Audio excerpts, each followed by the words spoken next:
Is broken trust with your adult child weighing heavy on your heart? Are you wondering if it's even possible to rebuild after these years of misunderstandings and possibly distance? So today in this video, I want to talk through 5 steps to start healing and reconnecting, because eventually this will help restore trust and rebuild your bond. And I do recognize that not all of you are in the position to actually put these steps in place at the moment, but it's good information for you to have.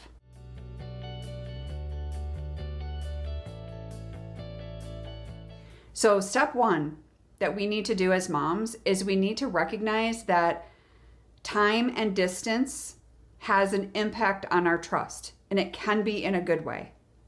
I know that those of you that are in this messy middle right now, it's hard. And time apart, it can lead to misunderstanding on your child's side or your side.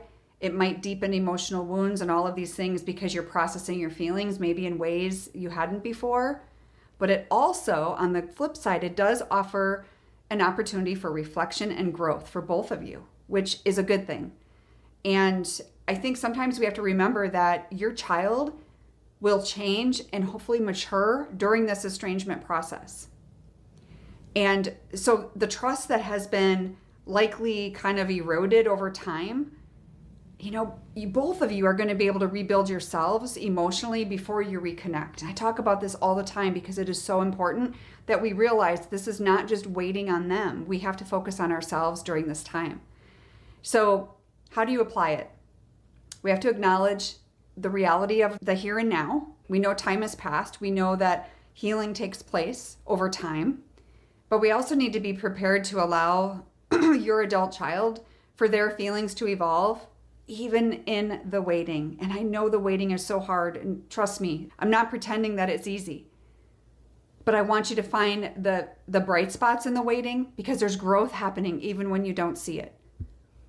So step 2 is you need to create that safe space. So when you can have these honest conversations, you need to create the safe space for them and for yourself.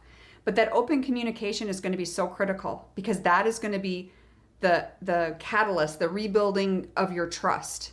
And that needs to happen where you both feel safe. Otherwise, it's not going to work. So that means when you are approached with them, whether it be now or in the future, we want to avoid judgment. We want to avoid blame. We want to let go of that resentment, you and them, if it's a safe, respectful, empathetic environment where you feel safe. And so to apply that, I want you to think about approaching things really calmly and without an agenda, without expectations. Avoid the you never, you always did this, or you never did that. Those are defensive reactions that we all will respond with, right? They're triggering words. So I want you to ask open-ended questions to try to understand their perspective and actually listen and care. And so share those thoughts just in a gentle, non-accusatory way that makes them feel like they're being heard. And if you're a mom that is in this position right now and you know that you need help and you're ready to take that next step in taking care of you during this difficult time, because that's what needs to happen first. If you're looking for that lifeline and you're committed to finding that peace, I want you to click the link for the discovery call below. It's in the pinned comment as well as in the description. This is where I can find out more about your journey, your needs, and how my coaching can provide the support that you deserve moving forward. And so we will talk through all of that. But I look forward to hearing from you when you're ready. Step number 3 is also really crucial, and I want you to take note. We talk about boundaries all the time. Respecting the boundaries, but also in addition to that is avoiding rushing. We all want to rush through this estrangement. We all want to come back together tomorrow. We want to pretend this never happened. Well, that isn't reality, right? Your son or daughter may need to protect themselves emotionally by setting boundaries for whatever reason. You respecting them, and during that time, whether it's involving limited contact or maybe if you are in communication, maybe there's certain topics that are off limits, those are all crucial in reestablishing trust. So if you push too hard or you demand immediate resolution, which I know a lot of you have done, that will likely push them further away. Trust me, I did it. And I know I pushed my daughter further away. just because I wanted answers. I wanted her back in the family. Like I didn't understand what was going on. So I want you to think about asking your child what they're comfortable with in terms of communication. So if you're not sure, how much do they want to communicate? How much interaction do they want with me? Ask them in a calm, gentle way and be patient and avoid pressing for deeper connection until they're ready. And so that will give trust the opportunity to evolve, but it has to be on their terms as well as yours. It's not just your terms just because you're mom. And that's where a lot of people go wrong. And step number 4, after you're doing all of that, we get to rebuild trust through small, intentional interactions. These small little things. Rebuilding isn't just about this grand gesture.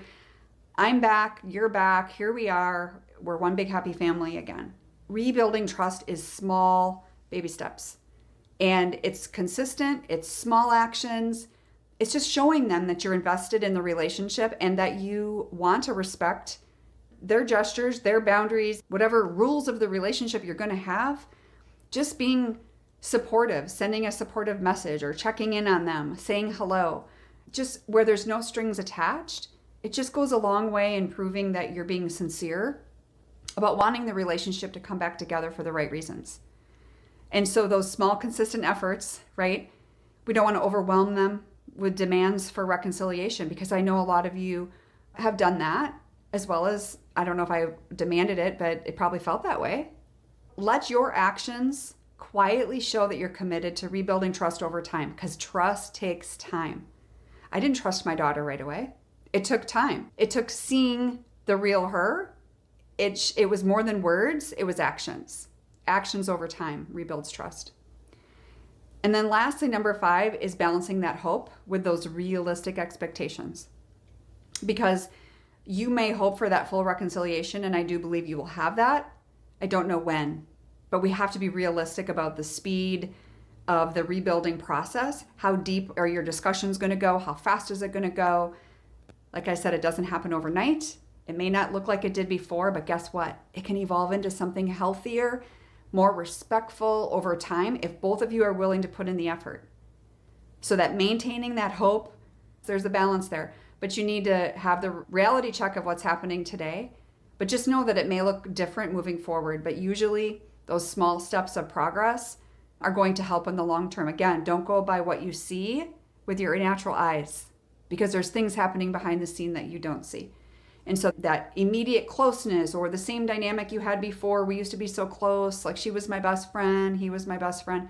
It may not look like that for a while, and it may not look like that again, but it can be better. It can be better. And so these 5 steps are going to give you that consistent approach. Those steps are in order, in my opinion. I think it's a good approach to rebuild trust, because you're focusing on empathy, you're focusing on understanding, you're focusing on respect for them. And all of those things are just crucial in that reconnection. So I hope that helps. God bless, and I'll see you in the next video.